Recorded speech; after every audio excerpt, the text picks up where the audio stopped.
ուժայինները, որոնք դեռ մինչև 20 թվականը, մինչև այդ ողբերգությունը, որը որ տեղի ունեցավ,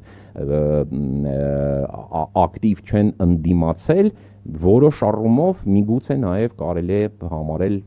կամ հարգելի համարել, սակայն այստեղ եւս բազմաթիվ հարցեր կան, օրինակ ակնհայտ էր նույն ուժայինների պարագայում կամ նույն բանակի պարագայում առանձին պաշտոնյաների կողմից ակնհայտ էր, որ իրենք պարտավոր էին արձանագրել, որ process-ը խախտված է եւ այս խախտված process-ի հետևանքները լինելու են ծանր, բայց այնուամենայնիվ ենթադրենք մինչև 20 թվականի ողբերգական դեպքերը 44-օրյա պատերազմը իրենք կարող էին եւ չպատկերացնել ամբողջ բնույթը, բայց անմիջապես պատերազմից հետո